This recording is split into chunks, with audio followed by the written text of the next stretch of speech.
So, Unit 7 is a pretty short one. We are working with rational expressions and equations. So today, we are going to be reducing, multiplying, and dividing rational expressions. So we're just reducing, multiplying, and dividing. Factoring does come into play here. So, we have two steps we need to go over. Step 1, we are going to factor both the numerator and denominator. So we are going to be using our factoring methods. I have a lovely poster up here to remind you of all of our methods.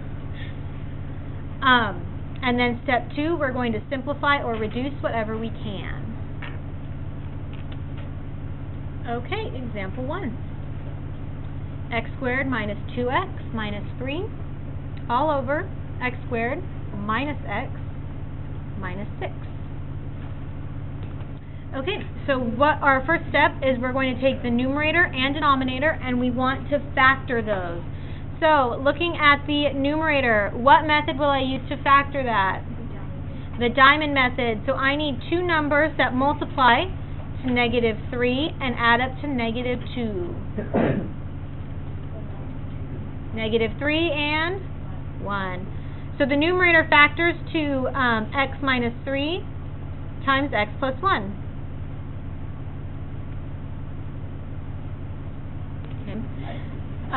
Okay, the denominator, x squared minus x minus 6, what method is that? Also diamond method. What two numbers multiply to negative 6 and add up to negative 1? Negative 3, positive 2. Okay, so that factors to x minus 3 times x plus 1 all over x minus 3 times x plus 2. So, somebody asked a really good question. In the beginning, couldn't we have reduced the x squared and the x squared? The answer is no, because notice how in the numerator everything is attached by subtraction, and in the denominator we also have subtraction. Addition and subtraction are like glue. It sticks everything together. So the x squared is attached to the 2x, which is attached to the 3. They're all stuck together, which means it has to stay together. After I factored it, I noticed that on top I have x minus 3 altogether, and on bottom I have x minus 3 altogether. So could I cancel those? Yes, they are exactly the same. So you can reduce those because they're exactly the same. If I see you do this on a test or a quiz, I will be very upset because I get tired of writing "can't do this" a million times on tests. Okay, you cannot do this. Okay, you have to. It has to all be exactly the same, or after you break it up, there's parts that are exactly the same. So then my answer comes out to x plus 1 all over x plus 2. You can't reduce anything else there, so you are done.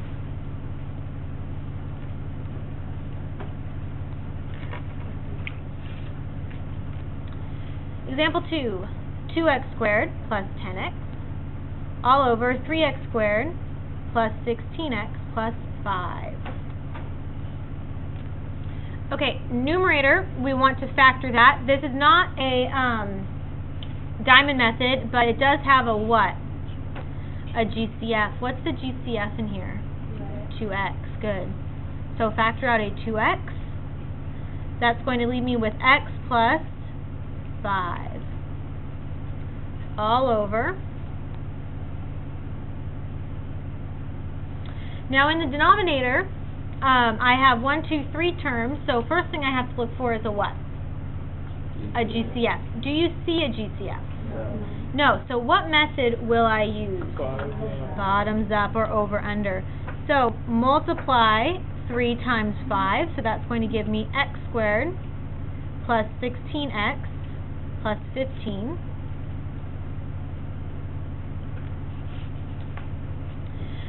From here, what can I do? Diamond. So give me two numbers that multiply to 15 and add up to 16. 15 and 1. So that comes out to 2x times x plus 5 on top. X plus 1 and x plus 15 on the denominator.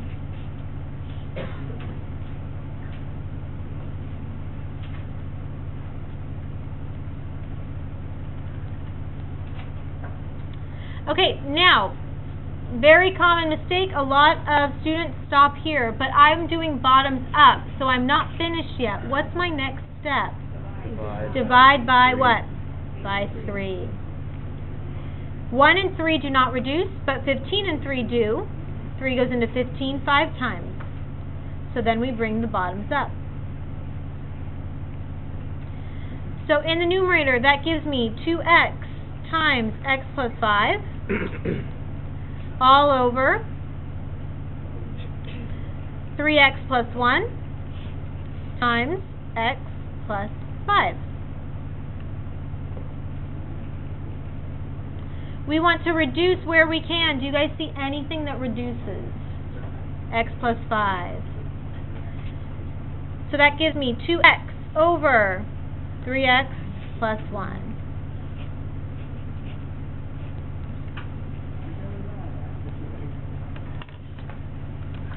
Alright, example 3.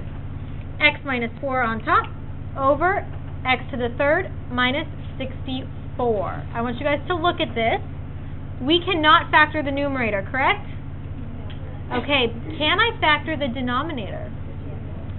Okay, it is not a difference of 2 squares though. Does anybody remember what method this is? Difference of cubes. Is 64 a cube? Yeah, what times itself 3 times gives me 64? 4 cubed. Okay, so we don't have to worry about the negative because it's the difference of cubes. So on the numerator we have x minus 4. That didn't factor. What was the acronym for factoring cubes? So, right? So set up your 2 parentheses. Same, opposite, always positive.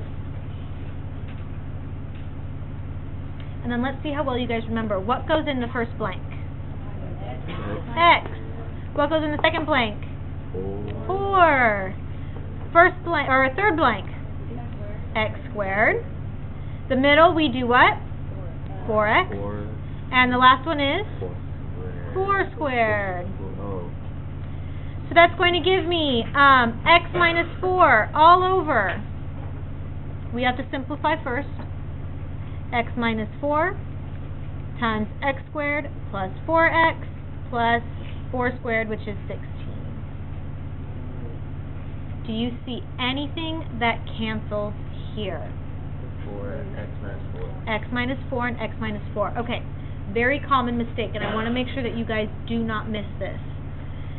This x squared plus 4x plus 16, where is it currently located? In the numerator or in the denominator? Denominator. Does it ever leave the denominator? No. A lot of times I get students that give me this as their answer. And that's their answer. It has to stay in the denominator. So since it's in the denominator, what is in the numerator? A 1. Okay, so make sure that you are remembering the 1. You can't. Remember when with cubes, this long part, it doesn't factor ever. Yeah. Okay, example 4. X to the third minus 5x squared minus 3x plus 15. This looks at least semi-familiar, right? We just did one like this. All over x squared minus 8x plus 15. In the numerator, I have 4 terms, which means which method do I use for factoring? Grouping. So group the first 2 and group the last 2.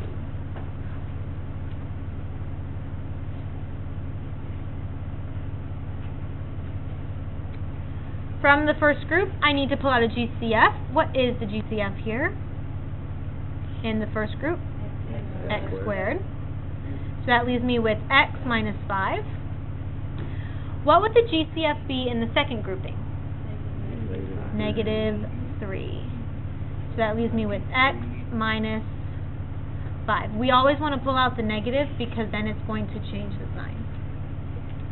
All of that is over. What method can I factor the denominator? Diamond. So what 2 numbers does it all come out to? Negative 5 and negative 3. Okay, we are not done factoring the numerator, so you can't start canceling anything yet. Remember, x minus 5 is now our GCF, so pull it out. So that's going to give me x minus 5 times x squared minus 3, what's left over, all over x minus 5 times x minus 3.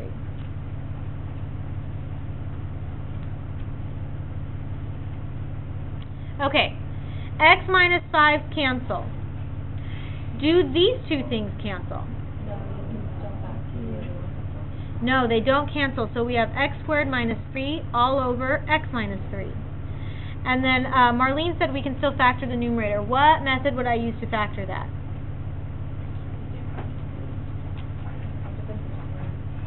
Is 3 a square? So we're done. What is that? How can you factor that? You can't. You can't factor it, so we are done. Okay, but you can't reduce it. I get a lot of times we have an x squared minus 3 and an x minus 3. So students think that this is the same as x minus 3 times x minus 3, so they cancel. It's not the same. The squared is only attached to the x, so you have to leave it like this as your answer. Okay, you are done. Right? Remember, they have to be exactly the same in order to cancel. Okay, example 5. X minus y all over 8y minus 8x.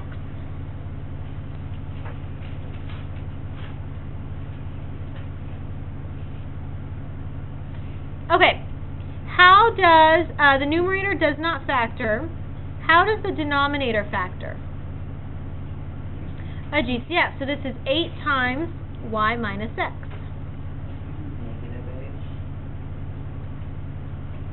Okay, so in the denominator I have y minus x, in the numerator I have x minus y. Are those the same thing? No. No, because order does matter, but Cole made a good point.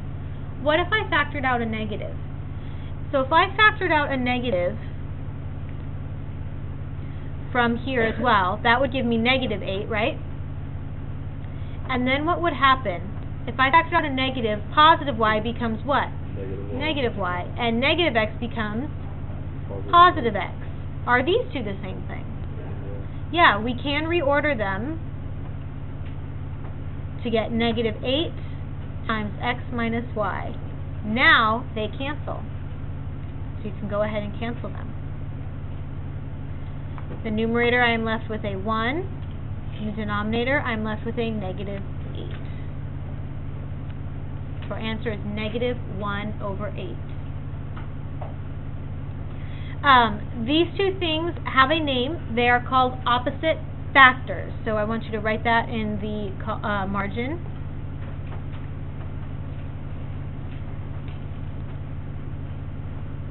Okay. So these two things are opposite factors when we're subtracting, but the positioning of the two terms is flipped. If you factor out a negative, you can flip them so that they are the right way. So you could go straight from this step to this step. You don't have to include this step. I wanted to show it to you the very first time so you see what's going on. But these do have a name, opposite factors. So if you factor out a negative, you can flip it so that they look the same. Okay? Fine. Oh, we have one more. Just kidding. Example 6.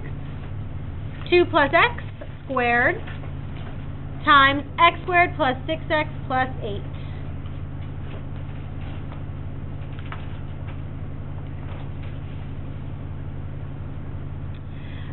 Okay, the numerator here, 2 plus x squared, that's already factored for us, so we can't go any farther. You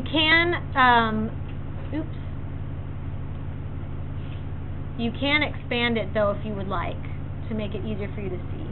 That's a 2 plus x, by the way.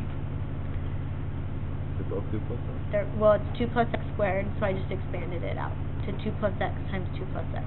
Oh, okay. I didn't know what that first thing was. Yeah, no, I messed up. So it's just a fat parentheses. What about the denominator? How does that factor?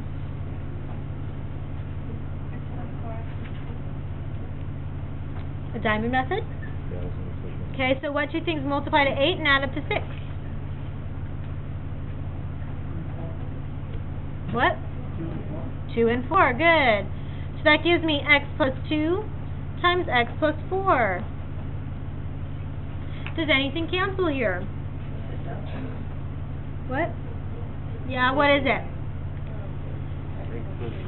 X plus 2 and 2 plus x. Are these the same thing, guys? Yeah. Yeah, remember, for addition, order does not matter, so you can cancel those. So what are we left with? 2 plus x all over x plus 4. Remember, these do not reduce at all because they are not exactly the same. You cannot reduce part of it and not reduce the whole thing. So either all of it reduces or none of it reduces, because that addition is like glue. It keeps everything together. You can't separate them. Okay? Okay, so let's multiply some stuff. So, multiplying rational... This is the same one. Same set of notes. So step 1, you are going to factor both the numerator and the denominator. Step 2, we will be able to cross cancel, and then we're going to multiply or simplify what is left over. Okay, example 7. 5x to the third y all over x squared y times y to the third over 15x squared. Nothing here can be factored because it's all just multiplication. So what we're going to do is we're going to cross cancel where we can.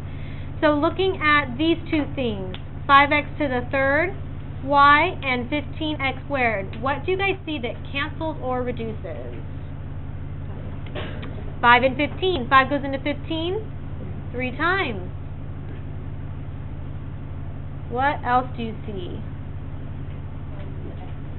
X's, yeah, I have x squared and x to the third, so that actually reduces to 1x. What about in the other way across? What do you guys see that cancels there? A y, and that becomes y to the second. So what we're going to do is we're going to multiply what's left over. So I have y times y to the second. So that's going to give me x, y to the third, all over x squared times 3, so that's 3x squared.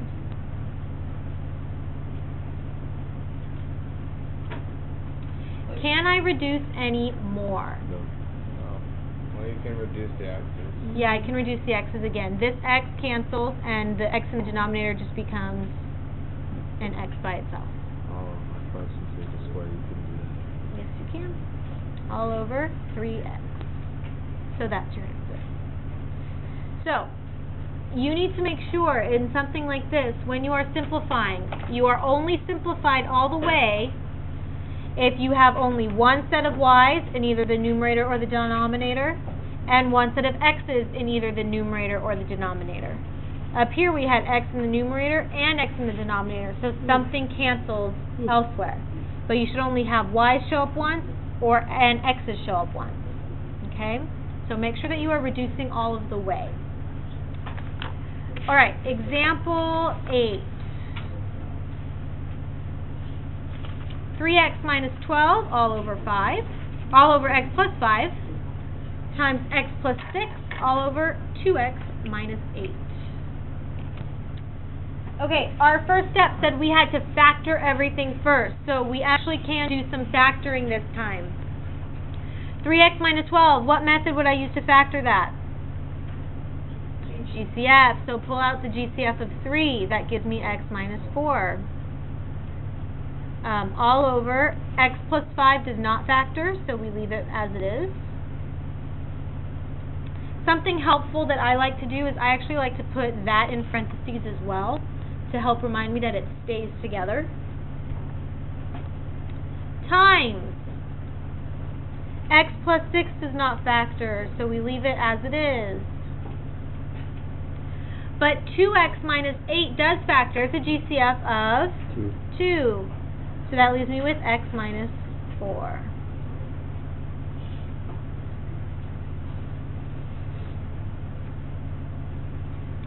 Okay, so what do you guys see that can cancel or reduce? X minus 4 and x minus 4. Anything else? Nope. So in the numerator, we just multiply what we're left over with. You do not have to distribute or FOIL. You can leave your answer in factored form. So that's going to give me 3 times x plus 6 all over 2 times x plus 5. And that's your answer.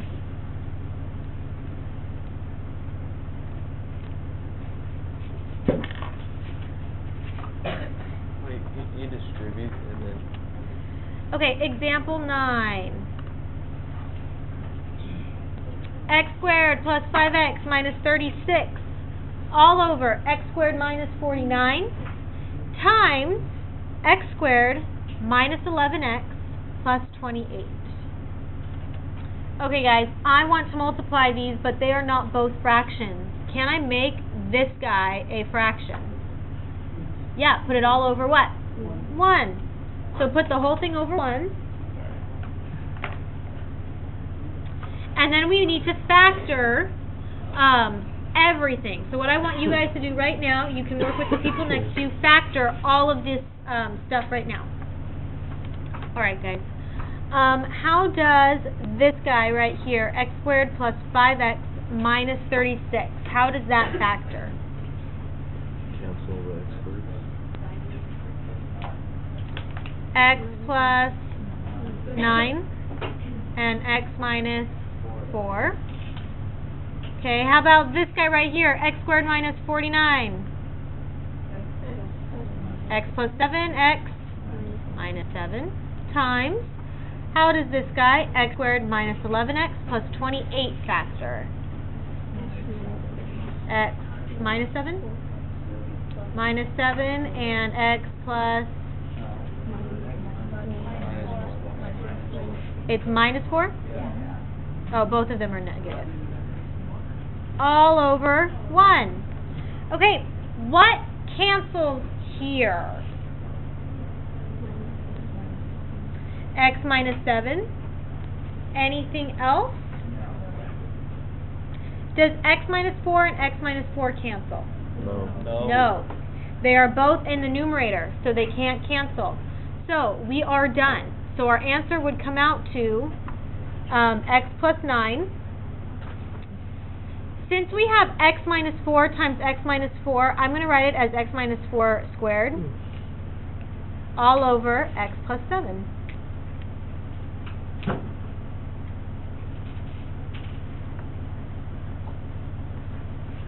So, division.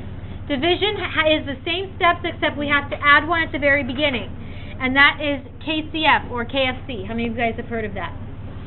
Okay, with division, you have keep the first term, change division to multiplication, and then flip the second term. So division is the same as multiplying by the what? Reciprocal. So this is just changing it to a multiplication problem. It's still 7.1. So then our steps are the same. We factor both the numerator and denominator, and then cross-cancel and simplify.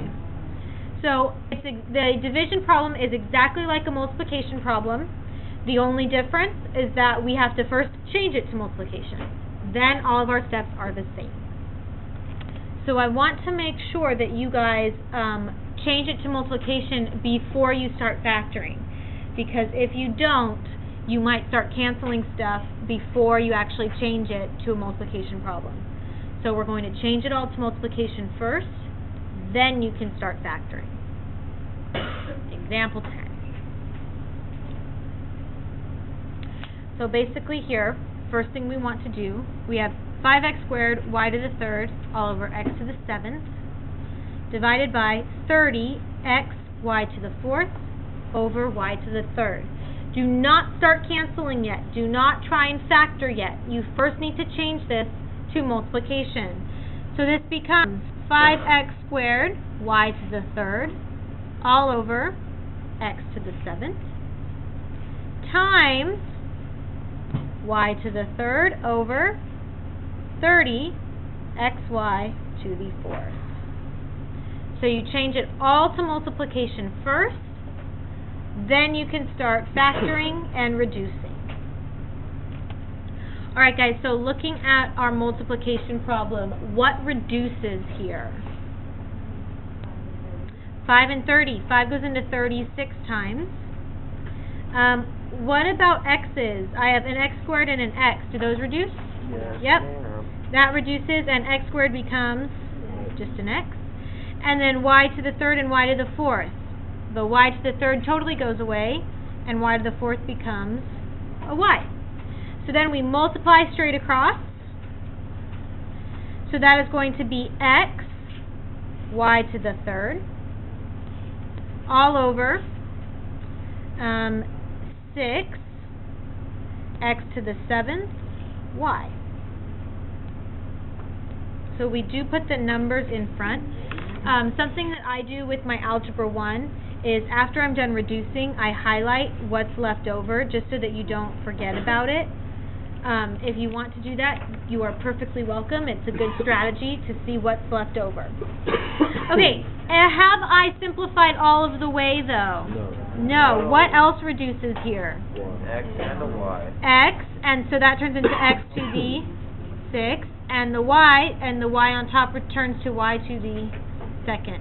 So our answer is y squared over 6x to the 6.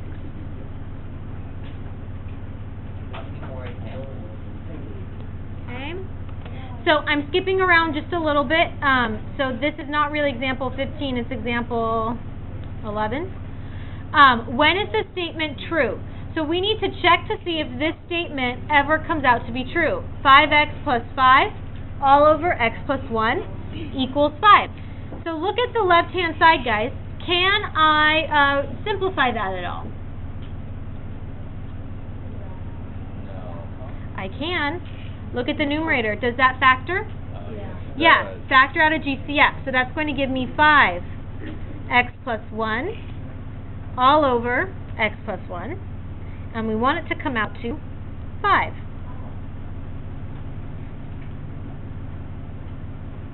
Now what do you see?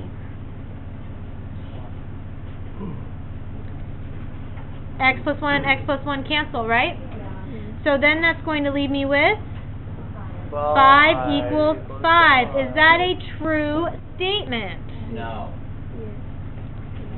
Yes, it is true. So it is always true.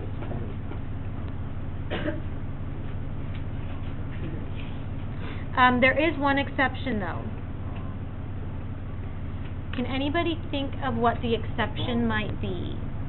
Is the negative? If what's a negative? If it's negative 5 on top. Take a look at the denominator, guys. What is never allowed in the denominator? You can have a negative in the denominator. What are you not allowed? 0.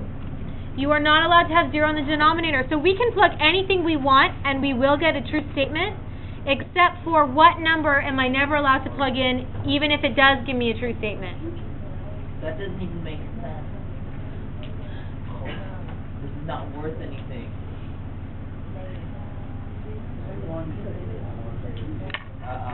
Okay. I think he... What is never allowed in the denominator? Root. 0. A root. You are not allowed to have a root, but right now we're working with zeros. You can have What makes a denominator 0? Negative 1. So we have to say it is always true, except x cannot equal negative 1. So you have to include that exception right there. So anytime you are dealing with a fraction, you have to make sure that the denominator will never come out to 0. So we could plug in anything we wanted for x, We will still get an answer of 5. However, we can't plug in -1 because then my denominator becomes 0. Okay? So then what about 16? When is this statement true? 3x minus 6 all over 3.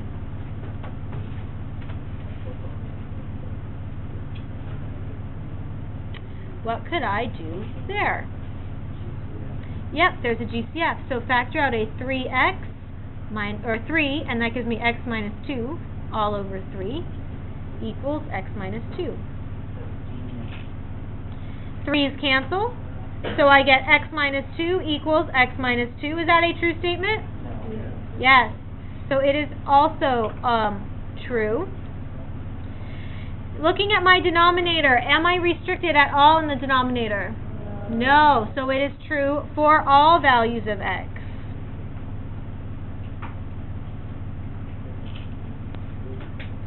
So because it's not possible for me to ever get 0 in the denominator, it is always true.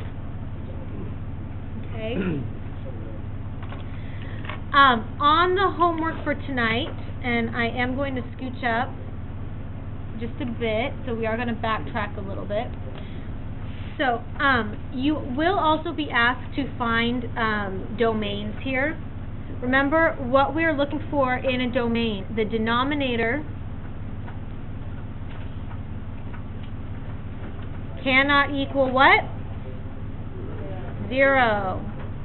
So the denominator cannot equal 0. That's the most important thing for us when looking for domains of rational expressions. So what we're going to do for all of these problems, and I'm only going to do 2 of them, is we take our denominator and we set it equal to 0. So, do I care about the numerator at this point? In domain? No. With a fraction, I'm only concerned about the denominator. So we take the denominator, x minus 2, and we set it equal to 0. Solve. And we get x equals 2. So what we have here, or actually we could say cannot, right? We are looking for what the denominator, what makes the whole thing 0. So what can I not plug in? So what would my domain be? All real numbers except x cannot equal 2. Because if I plug 2 in, that gives me a denominator of 0. I could plug anything else I wanted to in for x. The only thing I cannot plug in is positive 2. So all you have to do is take your denominator, set it equal to 0, and solve, and that's going to give you what you are not allowed to plug in. Okay? Alright, so let's do example 13 really quick, and then we will be done with this one. So we have x squared plus 4. That's our denominator. So get it equal to 0. So x squared plus 4, and we don't want it equal to 0, but we're going to treat it the same. How would I solve this one?